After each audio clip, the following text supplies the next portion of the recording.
Meanings of the Quran Volume 7. Sura Al Hijr, Chapter 15. By Allama Ahmed Parwez. Translated in English by Dr. Ejaz Rasool. Audiobook made by Abid Hussain. For Sura Al Hijr, Chapter 15. The words Sura Al Hijr have appeared in verse 15:80 in this surah, hence from this its title is Al Hijr. This was the capital of the nation of Tamid.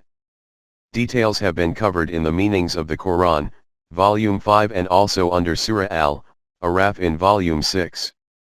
It will suffice to note references to whatever details of this story have been previously covered. Points which will be elaborated on are those which appear here for the first time. The beginning of the surah is in the following manner. It is the declaration of Allah, all-knowing and nourishing, that these are the verses of that code of Allah, i.e. the Quran, which explains its meanings very clearly. 15:1. In many places the Quran is called a Kitab-e Mubin, i.e. explicit in itself, and also explaining every relevant matter clearly. From this it is evident that the Quran makes its meanings clear itself. O Rasool! Now this revolution is reaching its decisive stage. After this, these people who are opposing it in this way will remain lamenting that we wish we had also accepted it. 15:2. The fundamental point of the Quran is that the struggle between Haqq and Batil is ongoing from the beginning. In this struggle the Jamaat of flag bearers of Haqq have to confront severe hardships, but ultimately Haqq reigns supreme and Batil remains unsuccessful. Though there is a period of respite in this, in which the followers of Batil fall prey to this error that victory and success will be theirs only, following the end of this period of respite, however, they remain unsuccessful and despairing. And at that time they regret why they had not understood this reality at the beginning, and by opposing Haqq, bore so much loss unnecessarily. At this time, leave them in their condition so that they eat and drink at an animalistic level of life and take advantage from the means of sustenance. 47:12. According to them, this is the very aim of their life, that they remain busy in these pastimes, and in this way, their many and varied desires, 102:1, keep them ignorant of the higher objectives of life. That time is not far away when they will come to know the consequence of this wrong path. There is still a period of respite. 15:3. The Quran mentions two mentalities, two ways of life and two ideologies, and two groups of human beings based on the foundations of these. One ideology of life is that human life is the physical life of his body, which is lived within the remit of physical laws, to eat, drink, reproduce, and on the arrival of death, to die. This is life at the animalistic level, which is defined as the life of Kafir, 47:12. The other ideology is that human life is not only the life of his body. Aside from the body, there is another entity which is called his self, nafs. Nourishment and growth of the human body occurs according to physical laws, but development of the human self takes place according to divine laws, the permanent values. The marks of human deeds are continuously imprinted on his self. Even though his body does end with death, his self goes forward, which is called the life of the hereafter. The struggle of Haqq and Batil is, in fact, the struggle between these two ideologies of life. The accounts of previous nations which are mentioned in it are evidence of this proclamation of the Quran. It states, "And, before them, too, we did not destroy any nation before the completion of their time of respite. This respite is determined in accordance with our law of requital, and this is not some concealed or hidden matter." 15:4, see also, 13:38. The period of respite becomes defined in direct proportion to the deeds of nations, i.e. their capacity to remain alive, but, like other laws of Allah, it is so precise that not the slightest alteration can take place in it. In verse 734 of Surah Al-Araf and verse 1338 of Surah Ar this point has been elucidated, from which it becomes clear that this law of respite of ours is so firm that neither any nation can be destroyed earlier than this, nor can it remain alive following this, the consequences of the wrong path appear precisely at their own time. 15:5. But during the time of respite it is difficult for a nation to comprehend that the consequence of its path and system will be annihilation. When a nation is at the peak of its power and influence, and wealth, and prosperity, informing it that it will be destroyed will be incomprehensible for it. What can it say about the one who cautions this, other than that he is insane? Every nation from previous nations did the same. This was the same thing that happened with Rasool. When he addressed his people, and stated that your civilization will commit suicide at the hands of its own dagger. At the present time these people are immersed in a fantasy of ignorance, and the power of their intoxication is such that, they declare that, O you on whom this Quran is being revealed, you are insane. 15:6. As has been noted above, this was said about every messenger. It has been stated in verse 51:52, that this happened universally with every messenger. In the case of Rasool, Allah himself refuted this accusation, 52:29, 68:51-52, 81:22. Then the same demand again, that if you are a messenger of Allah, then show us a miracle. If you are truthful in your claim, then why do you not bring Malaika before us? 15:7. As far as Malaika are concerned, by this is meant those forces which carry out assigned divine tasks and are followers of the divine laws. We cannot know anything about their nature and form. However, from whatever the Quran has specified about their duties and responsibilities, it can be assessed how they carry out tasks and make the divine laws effective. At this point, the issue under discussion is that the consequence of the wrong path of life of these opposing people will be their destruction, which will take effect after the period of respite expires. The appearance of this destruction has been related to the Malaika. If they could have only understood this thing, that we do not just send Malaika for nothing. They descend at that time when the moment arrives for the consequences to become a concrete reality. That is what the final phase of the struggle between Haqq and Batil is. After that no one gets any respite. 15:8. Though this topic will continue on, in between one such thing is stated which has a profound connection with every proclamation of the Quran. It is the proclamation of the Quran that the end of the system of life of every nation is in accordance with those laws which are referred to in this book. Since the Quran is a permanent eternal code of life, therefore this clarification about it was essential, that this is a complete and unalterable book. There will neither be any need for any supplement and addition in it, nor any kind of change and alteration in it. This fact has been made clear in 6:115. For an eternal code of life it is also necessary that it should remain protected forever. This is proclaimed in the next verse.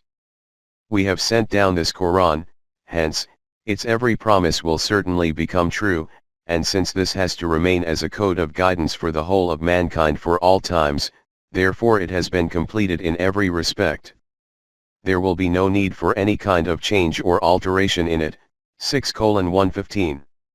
Hence, we will protect it ourselves, and no power on earth will be able to erase it. 15:9. These three characteristics, complete, unalterable, and protected, are specific to the Quran. No presumed divine book of any religion among the religions of the world has this claim within it. The consequence of which is that it is not the claim of any religion either that the book which they call their divine book is the same as that which was given to them by the founders of their religion. In contrast to them, even non-Muslims accept this claim of the Quran that it is untampered with and is protected.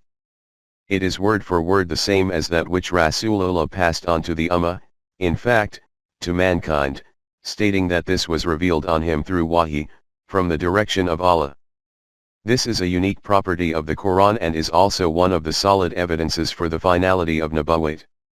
When a book sent down by Allah is present in its complete and unadulterated form and there is no need for any addition to it, nor of any alteration, then where is the need for any other messenger to come? After this, continuing the subject, it is stated, "And you are not some new messenger, we also sent messengers before you to different groups of people, but whichever messenger arrived, people ridiculed him in the same way, just as they are mocking you, hence, there is no need for you to be concerned. 15:10-11.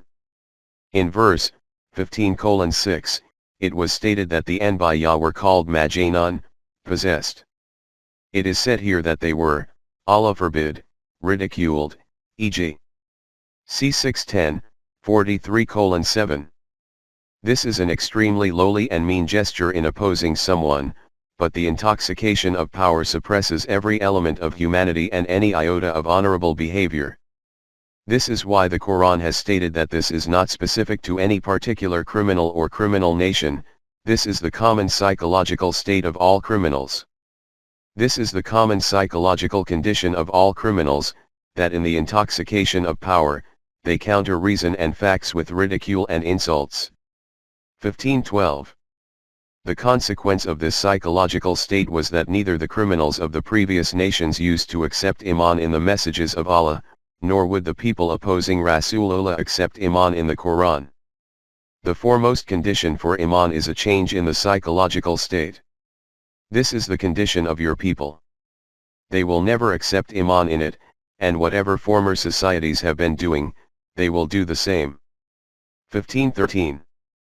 And as far as their demand for miracles is concerned, the fact is that according to the psyche they possess, they will not accept Iman even after seeing a supernatural event. They say that if you are truthful in your claim of Risalat, then bring angels before us. This is merely an argument of theirs. The fact is that, if we had opened some gate in the sky before them and even if they had started to climb into it, even then they will not accept Iman. At that time they will start saying that our eyes have been caused to be closed, or a spell has been put on us. The way to have Iman is that intellect and reasoning should be used for the Quran, not that demands for these kinds of supernatural events should be made. 15:14-15. During its era of infancy, human consciousness was not aware of the form and reality of the manifestations of nature. It became so spellbound by its display and so mesmerized by its sight that these were made into its God, and it started to worship them. The most destructive of its beliefs among all of these superstitions was that every single human being has a star with which his destiny is connected. The reason that this belief was destructive is that because of it, instead of being a possessor of choice and intent, man becomes helpless and constrained. When the destiny of man is in the control of some superstitious force, star, who can be more constrained than him? The clerics had a great time. In each place of worship, fortune tellers were stationed around whom people would gather, particularly females, to inquire about their fate. By declaring that they have ascertained full details of the state of the congregation of stars by going to the domain of the heavens, they used to strengthen the knots of these superstitions. The Quran arrived, and it metamorphosed the darkness of every kind of superstition in the light of knowledge and vision. By uncovering the reality and truth of the manifestations of nature and the stellar bodies, it tore into tatters the veils of deceits of the fortune tellers and astrologers.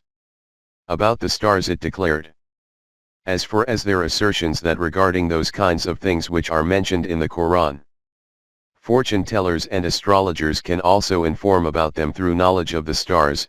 The state of stars is such that, we have spread out stellar bodies in the heights of the heavens and light is reflected from them, and they appear very attractive to observers. And we have kept these protected from every kind of destructive force. This is why the supreme system of the universe is operating with such organization and discipline, and beauty, and precision. This is the reality about the stars regarding which they say that prophecies can be made about human destinies and events through their orbital movements. 15:16-17. And it is stated about fortune tellers and astrologers that these deceptions of theirs could dupe during the era of ignorance. Now, due to the revelation of the Quran, the light of knowledge is spreading. Now their businesses will become shut down. In its distinct metaphorical style the Quran states, the reality of these prophecies is also nothing more than this, that, these are merely their conjectures. These conjectures could work at that time when the light of knowledge was not as general as currently. Now, after the Quran, their era has ended. Now, behind every conjecture and speculation, there exists a brightly lit flame of knowledge and certainty which discloses its truth. 1518, see also, 26:210-212, 37:8-10, 67:5, 72:8-9. The practical explanation of this ideological teaching of the Quran has been manifested by the balanced conduct of Rasulullah. It was a commonly held belief that when there is the death of some great man, leader of a tribe, there is an eclipse of the sun and moon. A son of Rasulullah died in infancy, and by coincidence there was an eclipse of the sun that day. It became widespread among the people that this has happened due to the death of his son. When he came to know of this, he said that an eclipse of the moon or sun occurs according to the laws of Allah, it has no connection with the death or life of anyone. In this way, Rasulullah severed the root of this superstition. Before proceeding, let us stop for a moment and reflect how the Quran shattered these idols of superstition, and how we, Muslims, picked up the broken pieces of these idols as a result of our reverence and adulation and joined them together, and adorned them within the pillars of our Islamic beliefs. It, the Quran, declared astrology, the association of human destiny with the stars, to be superstition and fortune tellers to be followers of batil. We advocated this same astrology to be real knowledge, and on its basis professed our prophecies and taqdeer to be our belief, as a consequence of which man remained as a merely constrained being. In our time Dr. Iqbal has written a great deal in repudiation of the batil beliefs of taqdeer, fatalism, and declared that every one of those beliefs or ideologies due to which there is any restriction imposed from any aspect on man's ability to make choices as being a cause for the degradation of humanity. He stated that the difference between man and an animal is that an animal is constrained due to its instincts, whereas man is free to make choices. Rocks and plants are followers of taqdeer. Man is a follower of the commands of Allah only. He follows the commands of Allah through his choice and intent. He told man that the creator of nature has bestowed you with freedom so that you can define and establish your own taqdeer, destination. You should write your life with your own pen. The creator of reality has left your life slate blank.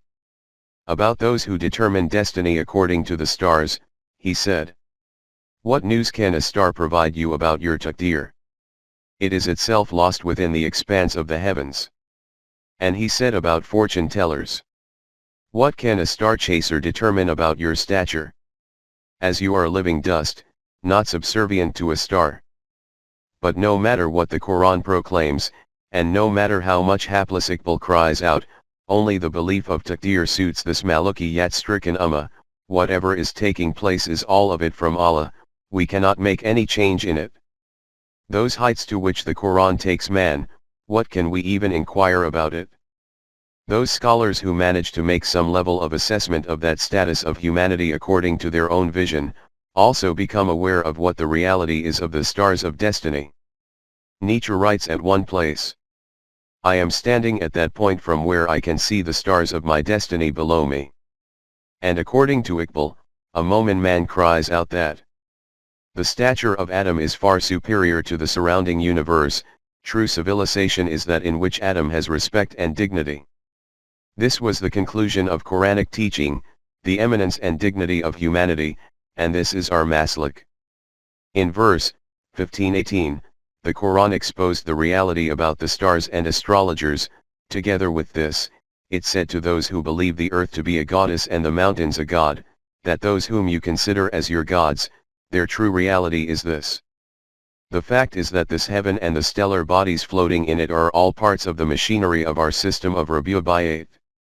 Those stellar bodies in the heights, and towards the lows, planet Earth, which we have spread out, despite being round, and have erected very high mountains in it, from which, besides other benefits, water is used for the irrigation of land.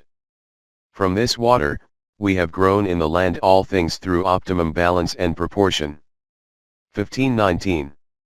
As we have been making clear all along, the Quran is neither a book of history, because it narrates accounts of previous nations, nor a book of sciences, for which it makes references with such emphasis to the creation of the universe, the creation of man, natural sciences, astronomy, geology, biology, etc. There is a basic purpose before it, and all these sciences become a means to take man towards this objective. That is why it mentions them.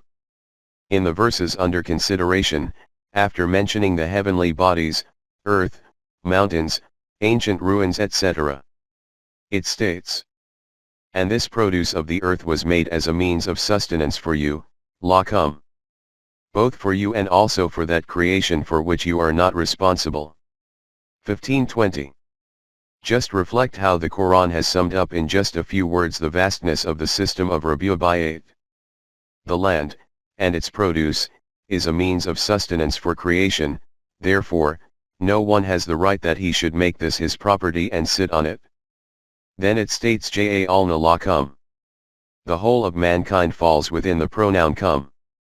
Hence, the administration and management of these means of sustenance should be in such a way that risk is provided to the whole of mankind from this, lakum. If, in any arrangement, even one human being remains deprived of the means of sustenance, risk and livelihood, then this will be against the will of Allah. Then these means of sustenance are not only confined to human beings, all living things fall within it. The question which arises here is that the vastness of the means of sustenance are limited, whereas creation is abundant, and then this creation keeps on expanding, and in this case, how will these means of sustenance fulfill this aim? The Quran states, "We have with us, in the highs and lows of the universe, unlimited supplies for these things, which become as means of sustenance for you, but we bring these forth according to a defined scale." Another name for this defined scale, Qadrin Malum, is the law of nature. 1521. Ponder on this system of the Creator of nature, that dry land comprises around 1/5 of planet Earth. Since the time that life has appeared on it, this is continuing to provide sustenance to it all.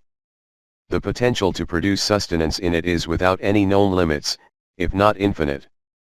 The production of sustenance from it corresponds to a specific proportion according to the laws of nature. If it had so happened that it had brought out all of its treasures in one go, then future generations would have died of starvation. Furthermore, if exploitative forces, seizing the land, had started to take out sustenance from it and all this risk was put into their control, then it is obvious what would have become of the rest of Allah's creation. It is, in fact, a good thing that in order to acquire risk they also have to engage in repeated struggle and endeavor. There is also an important point implicit in the words Qadrin Malum in the verse. There are laws defined for agriculture as well. To the degree that knowledge about these laws increases, the treasures of the earth will make their appearance in equal proportion, Qadrin Malum. What a vast difference there is in the agricultural production of 100 years ago and that of today. It is the consequence of knowing, and acting on, these very laws. Those nations that acquire a greater enhancement in this knowledge and practice agriculture accordingly, will have a proportionately greater abundance of sustenance. The means of sustenance are not confined to the land alone, other elements also contribute to them which are mentioned in the next verse. For this purpose we send winds which are laden with vapors of water, contrary to wind storms, 51:41. Then we send down rain from these clouds and its water is used for you to drink. These sources remain with us, these do not stay with you. 1522. After this the importance of these points is explained again for which these are described, i.e., that the life and death of individuals and the rise and fall of nations is connected with these same resources, and secondly, that we are their creator, and we are also their owner. The real master can only be the creator. It is stated, "And, everything, gets life, according to our law, and death also comes according to this." From these explanations it is clear that whatever means of sustenance there is in the universe, we are its possessor, you are not its master, that you can wrap it up all for yourself. 1523, see also, 56:63-74, 50:43. We pass by this kind of verse fleetingly, but scholars with a depth of vision consider the style of delivery also as a miracle of the Quran. H. A. R. Gibb is a scholar of the Arabic language and a renowned writer. He has written an excellent book titled Modern Trend in Islam, in which he has discussed this point that the Quran cannot be translated into any language of the world. In this respect he writes, "The fact is that the Quran cannot be translated, in the same way that some lofty poetry cannot be translated. The language of Wahi is in itself distinct. Translate the Quran into English language, and the most that will happen is that instead of bringing to the fore the comprehensive aspects of the facets of the diamonds cut by the Arabic language, the translator will use such of his selected words which will constrict the expanse and comprehensiveness of the original words. In those verses in which common events or laws and commands are noted, this weakness of translation may not be too damaging, but at the same time the crest and trough, ups and downs, heights and depths, those elations and refinements, and together with it that excitement and stimulation which are displayed in the original book, how can it appear in the translation? Just take this clear and straight verse, 50:43. And not only into English but try to translate it into any other language. In its 6 words, in Arabic, the repetition of we which occurs 5 times, which language will be able to express it? This is the miraculous description of the verses consisting of 5 or 6 words of the Quran. This is why I have compiled a mafhum, exposition, of the Quran rather than a translation. It is a fact that a translation, no matter in what language it may be, simply cannot interpret the meaning of the Quran. Leaving aside another language, even synonyms of the Arabic language cannot express the meanings of the Quranic words. There is a famous tafsir present among us called Jalalain, in which synonyms of the Quranic words are mentioned alongside. If you look at the Quranic words of any verse, and after that look according to the synonyms, the difference between the original and fake will become clearly apparent. I have included a detailed discussion on this topic in the form of an introduction at the beginning of the Mafhum al-Quran. Following this short discussion, let us move on. After declaring that the means of sustenance to which the life and death of individuals and nations is connected is obtained through the laws of Allah, it states, "And we know who among you, on the basis of their skills and tricks, will advance ahead, and in this way, are those who take the means of production into their control, and who will lag behind." 1524. We have established meanings according to the topic of rizq, which is continuing on from before. But a great principle has been described in this verse which is not just confined to the acquisition of rizq, it encompasses all facets of human life. The fundamental teaching of the Quran is this, that Allah has shown the paths of wrong and right to man. He has bestowed him with the ability to choose whichever path he wishes. Together with this, he also blessed him with this capacity that he can go on this highway of life, with whatever speed he wishes. He can make endeavors to whatever degree he wishes. The highway of life is a racetrack for individuals and nations. Whoever wishes to forge ahead can advance forward, and whoever wishes to lag behind, can do so. To whatever extent someone makes efforts, his place will be defined accordingly. We will neither raise any obstruction in the path of anyone, nor will place an obstacle. 1720. The fundamental teaching of the Quran is that the one who advances forward should do so, and the one who wishes to remain behind, should remain behind. To any of you that chooses to press forward, or to follow behind, every self will be held in pledge for its deeds. 74:37-38. The speed or slowness of his progress will be defined in proportion to his deed. The spheres of his limits and freedom will be established according to the dynamic of his endeavors. And for this, let those aspire who have aspirations. 83:26. The ability to advance and to develop the self is possible for everyone. To whatever the extent that someone progresses further, consider it as being that he will become proportionately nearer to Allah. 56:10-11. The ambition to advance ahead of others is contained within man. Allah does not discourage this ambition, He encourages it. He does not ridicule it, rather appreciates it. He applauses those who advance ahead. He distributes rewards among them. But in the arena of advancement, he differentiates and distinguishes, and this differentiation and distinguishing is defined according to the ideology of life. One ideology of life is that life is only the life of this world, and the aim of living is the acquisition of the conveniences and luxuries of this world, no matter how these are acquired. There is no higher purpose than this before them. This is known as the materialistic ideology of life, or is termed secularism. The Quran proclaims this to be kufr.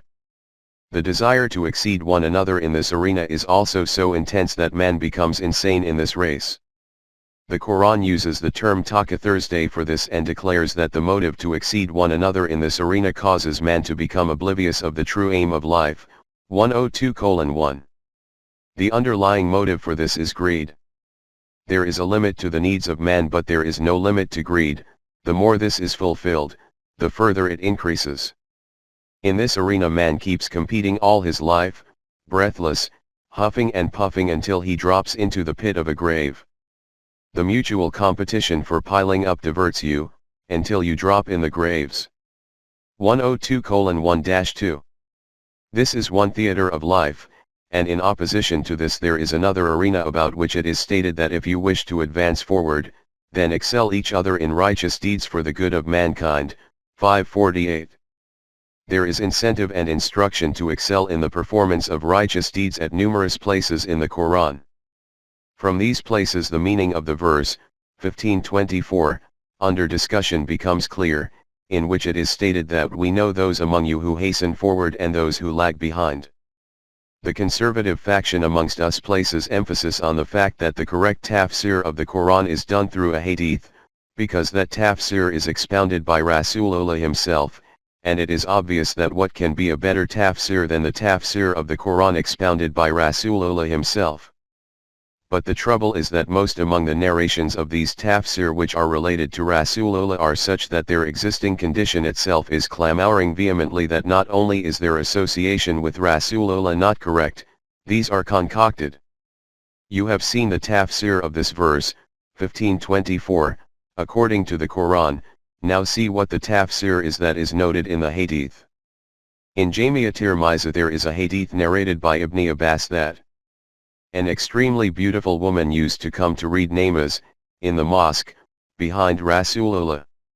Some among the companions would move forward into the front rows so that they could not observe her.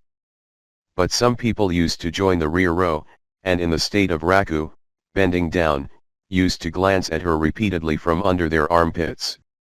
At this, Allah sent down this verse that we know those among you who are in front and also those who are in the rear.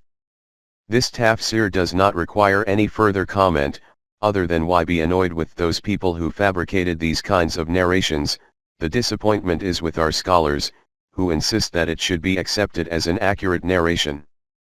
And regarding the one who refuses to accept it as true, saying that his staunch iman does not allow him to dare to attribute such narrations to Rasulullah or his companions, by proclaiming him to be a rejecter of hadith, declare that he be expelled from the sphere of Islam. In the next verse it is stated, but our system of Rabi'at cannot allow this kind of differentiation and division. We will gather everyone together at one place, and this will take place according to that law of ours which is totally based on knowledge and wisdom. 1525.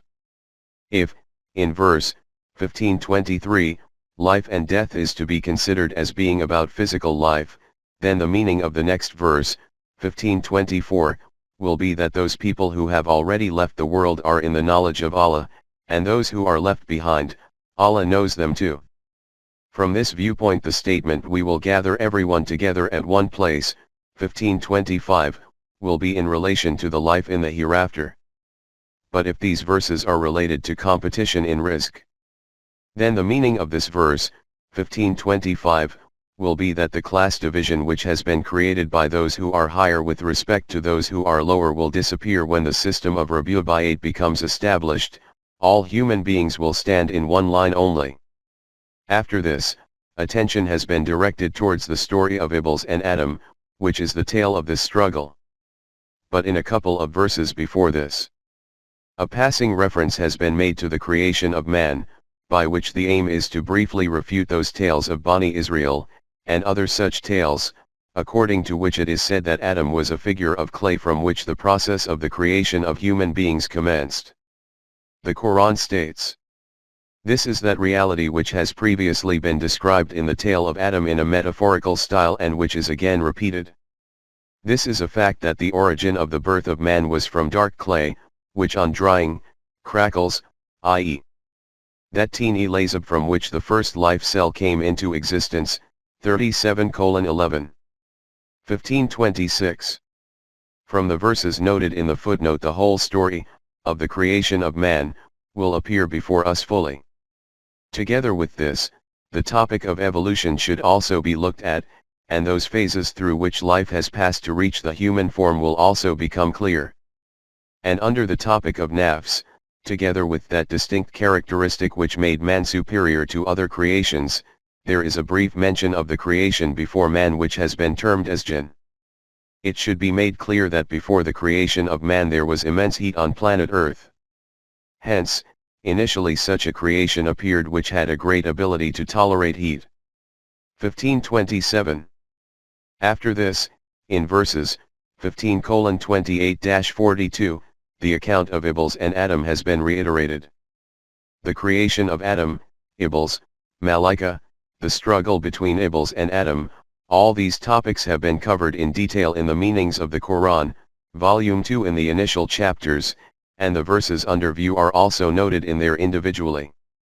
Therefore, only the meanings of these verses will be noted here, unless there is some point which has not been covered earlier. If you study once again the first two chapters of the meanings of the Quran, Volume 2, then the verses under view will automatically become understood. This topic has also been described in verses 7:11-18 of Sura Al Hijr. This same style has been adopted in the meanings of the Quran, Volume 5 for their elucidation. And your Rabb told the forces of the universe that I am about to commence the creation of man from sounding clay of dark mud. 1528. So when this happens that, after passing through different evolutionary stages of life, he reaches that point where there is a precise proportion and balance established in him, and I breathe into him a quintessence of my energy, Nafki, and in this way he becomes a possessor of choice and intent and a being possessing a human self, then bow you down before him. 1529. Nafki is an important topic, details of which have been covered in the meanings of the Quran, Volume 2. Thus, according to this program, all the forces of the universe bowed before him, i.e.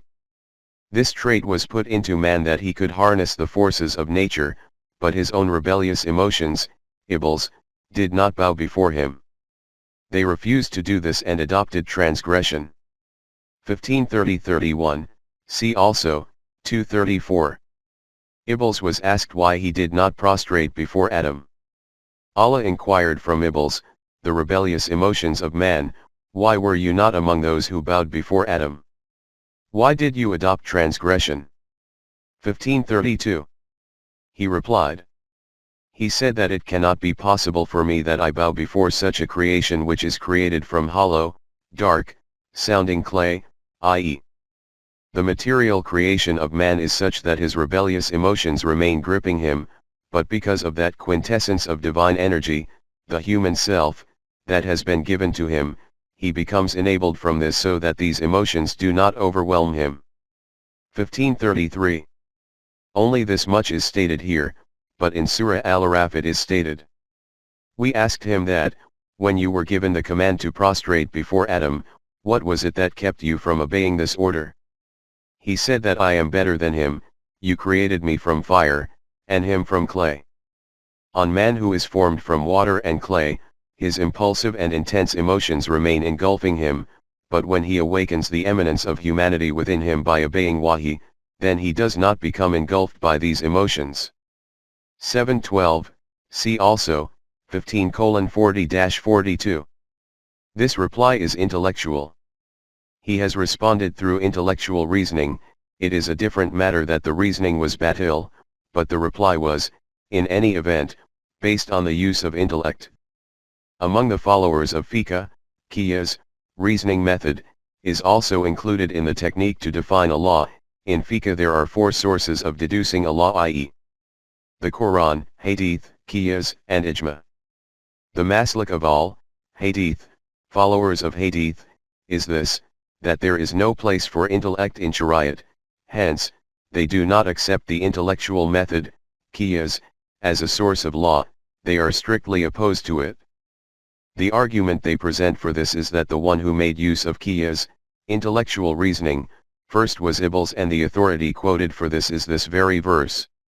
Those people who say about deen based on the Quran, that intellect has no role in it, despite the fact that the whole Quran is replete with emphasis on the use of intellect and reasoning, what can possibly be said about them?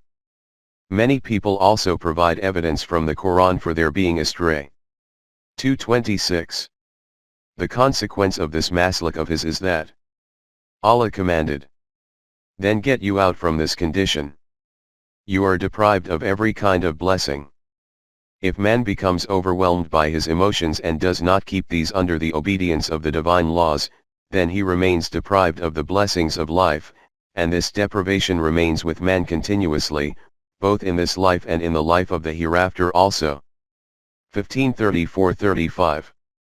He said, Iblis, stated that he be given respite till the second life of man, up to that time when he removes whatever kinds of obstructions are blocking the path of human progress and achieves true human freedom. When, after eliminating all these hurdles, man achieves true freedom according to the wahi of Allah, at that time his destructive emotions will not be able to dominate him. Allah said, yes. You are given respite until that time, i.e. up to a known time because the era when man will have true freedom, in which he will overcome his base emotions, is not something which no one can know about. This is not a secret behind a veil, everyone will know it, and does know it. 1536-38, see also, 714, 15. He said, O my Rabb! The way in which you have deprived me from the blessings of life and blocked the path of tranquilities on me, I will also do the same. And will present the allurements and accoutrements of physical life in such an attractive manner that they will remain entangled in them and will become totally oblivious of the higher aims of human life, and in this way, like me, they will also become deprived of the true blessings of life. 1539. This is that verse in which are hidden the important fundamental realities of human life and deen. For this, make sure you peruse the meanings of the Quran, Volume 2. It should, in fact, be visited over and over again. Ponder on this principle that the individual who does not accept his mistake and tries to cast his responsibility on the heads of others, can never be reformed. To whatever degree chaos and conflicts are let loose in the world, whether individual or collective, the basic cause for them is that the wrongdoer or the one in the wrong never acknowledges his mistake, does not accept his responsibility and tries to cast it on the heads of others.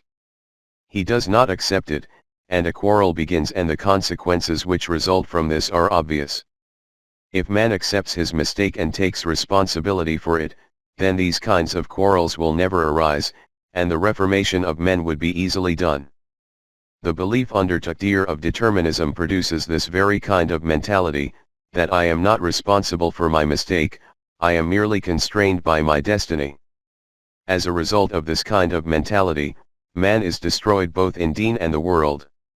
When Iblis said that I will misguide all these people, along with this he also said, yes, those people who will be your devotees, I will have no power over them, they will keep themselves under the obeisance of wahi, hence rebellious emotions will not be able to overwhelm them.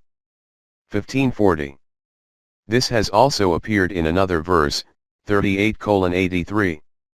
This is that force due to which man becomes enabled to confront every kind of wrong.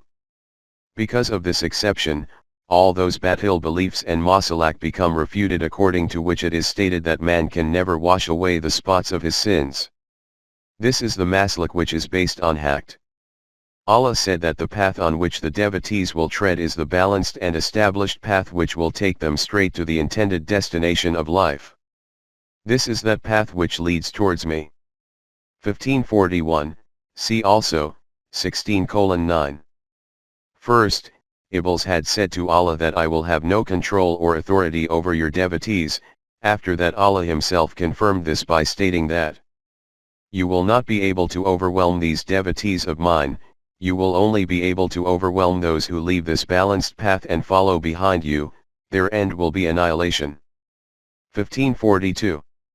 Surely, there is a hell made of destruction and ruin for all of them, and they are bound to reach there. 1543. That hell. Destruction will indeed be alike for all, but the paths to reach it will be different. Every group among them will have a separate path from which it will enter the destruction of Jahannam, i.e. the Sirat-e-Mustaqim which leads to Jannat is only one, but when it is abandoned then the wrong paths are numerous, and different people reach destruction via different paths. The correct point for target is only one, there can be many wrong points on the target, there is only one target for the bullseye, there is only one correct answer, wrong answers are countless. The deen of Allah is only one, the self-made religions of men are many, and this is the reason that there can be no sects in deen. 30-31. 1544. In opposition to them.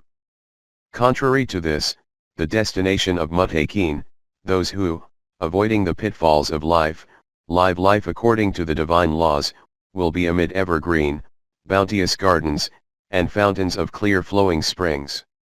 In this paradisiacal society, which will continue on from this life to the life in the hereafter, they will remain protected from every kind of ruin, and full development of all their potentials will keep taking place.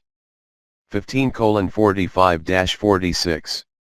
One important characteristic of this society will be that, to whatever extent towards each other, there are reservations, gil'an, in the hearts of the individuals of this society, these will all become cleansed, nothing of prejudice, hate, animosity, or deception will remain, so much so, that there will be no such secret which they will need to conceal from one another.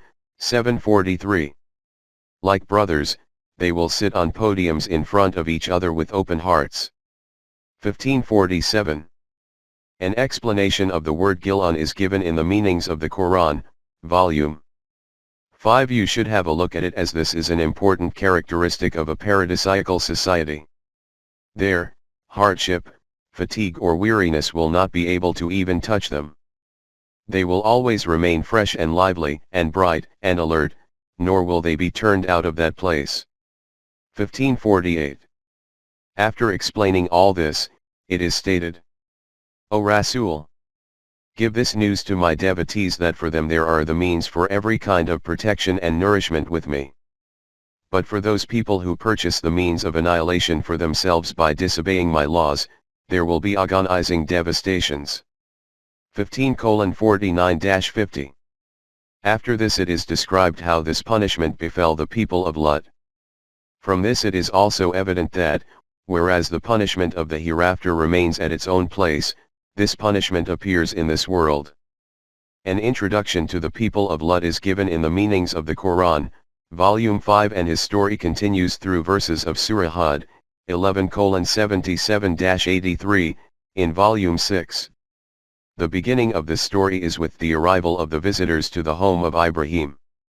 A detailed description is given in Surah Hud, Volumes 5 and 6. In the Surah under view, the story begins as follows. How this punishment of agonizing chastisement appears, for this narrate to them, e.g., the story of the destruction of the people of Lut, the beginning of which takes place from the guests about to arrive at the abode of Ibrahim, 1551. See also, 11:69. In the following 5 verses there is mention of the glad tidings of a son. When they arrived at Ibrahim's abode, they said, We desire your peace. He replied that you appear to be strangers, hence, I have some apprehensions regarding you. They replied that there is nothing to suspect or fear. We give you glad tidings of such a son who will be the possessor of knowledge. He said that you give me the glad tidings of a son, whereas I have now grown old. On what basis do you give me this happy news? What expectation can I now have of progeny? They said that we give you absolutely true glad tidings. Do not be hopeless. Ibrahim replied, No, I am not hopeless of the rahmat of Allah. Only those can become hopeless of this who, abandoning his path, set out on the wrong path, or those who cannot find the right path. For those who tread on his path there are comprehensive maps of his rahmat before them. Hence, how can I be hopeless of his rahmat? I only said that according to general expectations, I cannot hope for children at this stage. 15:52-56. Mention of this glad news has been covered in verses 11:71-73 of Sura Al Hijr. Also see the meanings of the Quran, Volume 5. After this, Ibrahim asked them on what mission they had come. Then he said, Since you have been sent here, then tell me for what purpose are you appointed? They replied that we have been sent to a criminal people, i.e., the nation of Lut. The whole of that nation will be destroyed except for the people of Lut's own Jamaat, they will be saved. Even to the extent that from among the family of Lut, his wife will also be destroyed. Regarding her, our assessment is that she will not go with Lut, she will remain behind with the opposing people. 15:57-60. Following this, the story of the people of Lut is given. In the surah under view, these events are explained as follows. Then when these messengers came to the nation of Lut, Lut told them that you do not appear to be from this place, you appear to be strangers. They replied that it is correct that we are not from among those who live here. But we have come to tell you about that matter regarding which these people dispute with you, i.e., that destruction about which you warn them, and they say that if you are truthful then show it to us by bringing it on.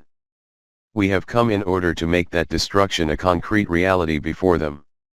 We state an absolute truth, this will indeed happen. 15:61-64. Together with this, they also emphasized the need to move away from there. Therefore, after a part of the night has passed, leave this place taking your Jamaat along with you. Let them go on ahead, and you follow behind. In a time of danger, the Imam, i.e., leader, should leave after the rest. And get out from here in such a way as to never look back. 11:81. And go to that place to which you have been directed, by Allah. And we informed Lut via Wahi that by morning the roots of this nation will be severed. 15:65-66. When the people of the town learned of this. Here, this was being discussed, and on the other side, when the inhabitants of the town learned about the newcomers, they arrived celebrating. Lut told them that these are my guests, do not disgrace me by behaving improperly with them. Follow the law of Allah and do not be a cause for my humiliation. They said to Lut, Did we not tell you not to accommodate people from other nations at your abode? Now if you do the very thing from which we had forbidden you, then bear the consequences. At this Lut replied that, if some male stranger happens to come this way, that does not mean that you should become attracted to him. These women folk of yours who are like daughters to me, are there, fulfill your sexual desire through them. 15:70-71. There can be two meanings of the next verse. The translation of this is, taking an oath on your life. These people were becoming blind in their evil intoxication. 15:72. If this is to be considered an expression of these guests, then the meaning will be that they were saying to Lut, what kind of people are you wasting your intellect on? They are becoming blind due to the intensity of their sexual desires. They cannot even understand what you are saying to them. What effect can advice and warning have on the individual who is inebriated with an intoxicant? And if this is to be taken as a side comment, then the meaning will be that while describing the account, Allah told Rasool, I testify on your precious life. Those people were becoming blind under the intensity of their emotions, therefore, how were they going to listen to Lut? And after this, continuing the story, stated. In short, as soon as the sun rose, a devastating earthquake overtook them, and such a hailstorm of stones descended upon them from a volcano that the whole town was turned upside down. 15:73-74. Then, as a concluding verse, this fact was repeated that this story has been described as a historical event merely to illustrate the following. Verily, in this event there are great signs of instruction for those people who wish to reach the truth by using their understanding and reasoning. 15:75. And then addressing the people, Arabs, it is stated that you should have no difficulty in comprehending the end of this nation because the town of the people of Lut was not at an unfamiliar location, it was situated on that route where continuity of movement is still taking place, that is why these people can see the ruins while traveling back and forth on this route. 15:76. And this is not only for those Arabs of the time of the revelation of the Quran, until the day of judgment it is for those who accept Iman in the Quran. Surely, there are signs in these ruins for determining the truth for those people who have Iman in the law of requital of Allah. 15:77. Additionally, together with this there is also a brief mention of a similar kind of end of two more nations. One was the nation of Madian to whom Shoaib was sent as a messenger, they have also been called the people of Alaika, i.e. a people living in dense forests, and the other was the populace of Al Hijr, i.e. the nation of Thamud to whom Saleh was sent as a messenger. A detailed reference to the Madian nation and also the nation of Thamud is given in the Meanings of the Quran, Volume 5. Here, it is stated. And similarly the people of Alaika, inhabitants of dense forests, i.e. people of the Madian tribe, were also very rebellious, so we punished them too for their rebelliousness, and both these habitations, i.e. the towns of the people of Lut and the people of Madian are found on the main route. 15:78-79. And regarding the nation of Thamud and the people of Al Hijr, i.e. the nation of Thamud also falsified the message of their messengers. We had given them clear laws, but they remained in rebellion to these. They were a very powerful nation. They used to carve the mountains to make their homes, so that, in these homes like castles, they could remain secure. 26:149. But even these secure castles of theirs could not save them from the punishment of Allah. As soon as dawn arrived, the punishment gripped them with a mighty devastating blast, and whatever they had built for themselves with their endeavors was of no use to them. 15:80-84. These stories of former nations are reiterated with the aim to inform Rasulullah and the Jamaat-e-Sahaba, companions, that the struggle of Haqq and Batil which they are facing is not something new. This has been happening like this from the beginning, but there is nothing to be fearful about in this, because ultimately the victory is always of Haqq. This struggle had reached the final phase, therefore this Jamaat-e-Mu'minin was clearly informed that the moment of revolution is imminent. In this connection the Quran has described a supreme reality at various places, and that is that this system of the universe is functioning for this purpose, that the precise consequences of deeds become established. 45:22, 53:31. In this connection refer to the Meanings of the Quran, Volume 2. In this struggle the program used to be that the Messenger of Allah would communicate the message of Allah only to his own people. Out of them, whichever righteous people accepted this message were included in his Jamaat. Ultimately such a point would come when it would become clear that the remainder of the people will not accept the message, in fact, would go to any extreme in opposition to it. At this juncture, the messenger used to migrate with his Jamaat to another such location which was more favorable for his mission. This also used to be a sign for the severing of relations with this nation. But the way of working of the messengers used to be such that, leaving aside living with someone, if they had to dissociate from them, even then it should be an amicable separation. 73:10. All these points have been summarized in the following single verse. It is said, O Rasool, you have seen how the evil deeds of former nations destroyed them. The fact is that the system of the universe, art and Allama, has been created for this very purpose, that it keeps establishing concrete constructive results. Destructive forces cannot fit into the program of the universe, hence can never be successful. Therefore, whatever happened to those nations, the same will happen to the nation you are addressing. That decisive revolution of which they are being warned will surely come, so do not squabble with them. Whatever amount of work of disseminating the message of Haqq was necessary, has been done. By dissociating yourself from them in an extremely amicable manner, you should remain engaged in completion of your program. 73:10. All of this is being stated from that Rab of yours who has created this whole system of the universe, and he knows what the consequences are of what kinds of efforts and deeds. 15:85-86. How much significance has been given by the Quran to history can be checked under the topic of history. The phrase that history repeats itself is explained in the next verse. A full explanation has been covered in the meanings of the Quran, Volume 2, therefore, here its meaning is considered to be sufficient. We have provided you with knowledge of numerous events from this history which repeats itself, and together with this have bestowed the Supreme Quran, which contains within it those principles according to which the decisions about the life and death of nations are made. 15:87, see also, 39:23.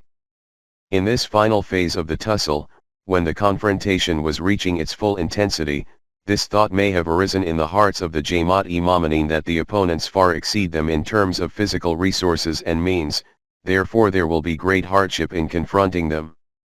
This thought was countered by stating that the force of Iman, which you possess, no one will be able to counter it, hence do not be apprehensive, due to your paucity of resources. Together with this, one extremely illuminating aspect of the character of Rasool, Allah also becomes a cause for expansion of the vision. The Jamaat of opponents had been opposing for their whole life, and in this they never left any stone unturned. All his life Rasulullah had been advising them like a compassionate doctor that they should mend their ill conduct, otherwise they will become destroyed. This pain and concern of Rasulullah was to such an extent that Allah himself had to declare that it appears that you will worry yourself to death as to why these people do not adopt the right path. 26:3. It is stated here, do not feel sorrow at the thought of their destruction. 15:88. The sympathy of someone cannot save the life of the one who is committing suicide, and then after that it is stated that you should become even more intensely engaged in the organization and training of your Jamaat. This was the Jamaat of Sahaba, about whose high and lofty stature, and eminent conduct and character, great detail has been given in the Quran. All these points are covered in the following verse. After these accounts from history and these fundamental facts from the Quran, do not even glance at those means and resources for physical life which we have given to different groups of people from among them. Previous nations possessed far greater means and resources than them, nor should you torment yourself in this concern that why do these people not protect themselves from the destructions of life by coming to the right path. Neither did previous nations listen to their messengers, nor will these listen to your message. You should now, by desisting from being concerned about these opponents, continue to gather those people under your wings who have accepted Iman in the truth of this message, and in this way, through suitable education and training, keep producing maturity and focus in the Jamaat's organization. 15:88, see also, 15:94. And in this final phase, also continue to admonish these opponents about the consequence of their wrong path. And keep telling the opposing party that I am warning you openly about the destructive outcomes of your wrong path. 15:89. Among these opponents there are also those who assure you that they are with you by repeatedly pledging allegiance. Details about the hypocrites are covered in the meanings of the Quran, Volume 1. The path and ideology of these people is summed up in one word, Izin, 15:91, by the Quran. This word has very comprehensive meanings which are a. To shatter something into pieces. Their attitude is that whatever issue is in their vested interests from the Quran, they adopt it, whatever goes against them, they conceal it. The outcome of such a path is described by the Quran in verse 2:85, humiliation and indignity in this life and severe chastisement in the hereafter. B. It also means lie, deceit, and deception. C. Also spells, amulets, incantations, sorcery, conjuration, etc.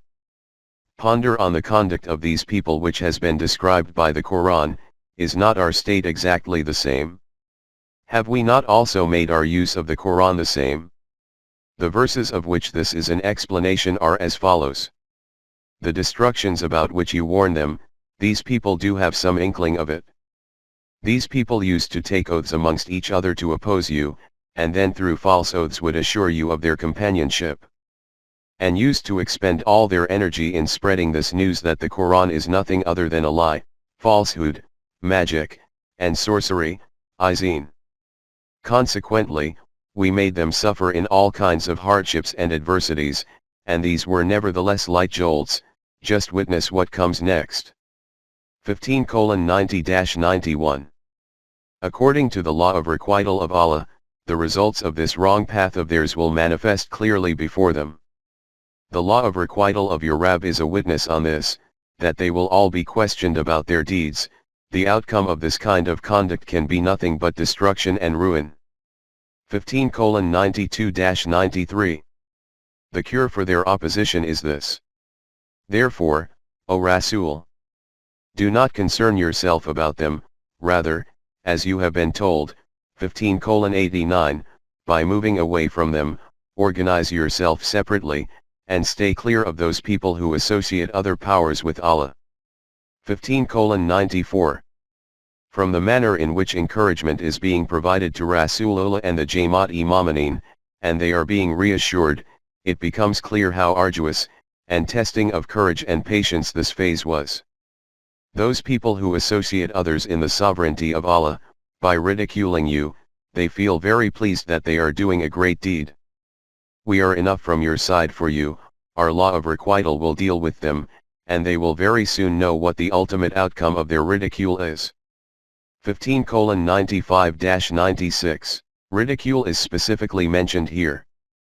The fact is that wounds caused by swords and spears can be confronted, but cuts caused by ridicule and mockery are unbearable, especially because the one who possesses an eminent and lofty character cannot descend to the level to which it is necessary to descend in order to smear and accuse. And it is only consciousness of the loftiness of his aim, and the purity of his mission, which produces the power in him to bear this. This is why, for confronting these mockers, the Quran has stated, "Verily, we are enough for you." It states, "We are also aware that whatever these people utter has a great effect on your sensitive heart, you become grieved due to this." 15:97.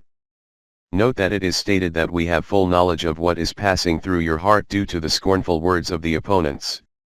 From this it is clear that a great deal of courage is required in order to bear whatever they say.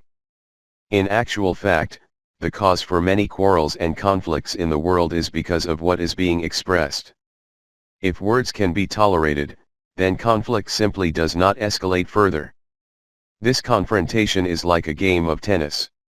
With whatever intensity the opponent hits a ball, if you, however, return it softly and lightly, then the game cannot proceed.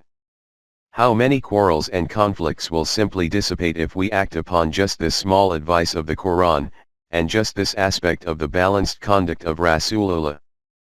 But bearing the assaults of the opponents is a defensive act. Together with this a positive program is also necessary, and that program is this. But do not care in the least about these assertions. This is in effect what they wish, that by entangling you in these matters, they expend your energies negatively.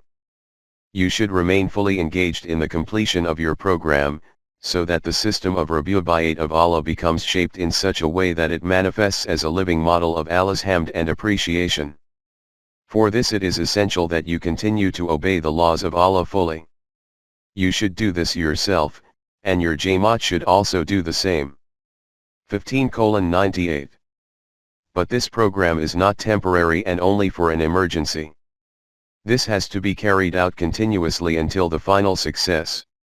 and in this way adopt the rule of your Rabb completely until such a time that this proclamation of yours, the system to which you invite, will be the holder of extremely joyful results, and the end of those who follow the wrong system will be ruin and destruction, reaches the point of manifested evidence and appears before the world as a concrete reality. 15:99.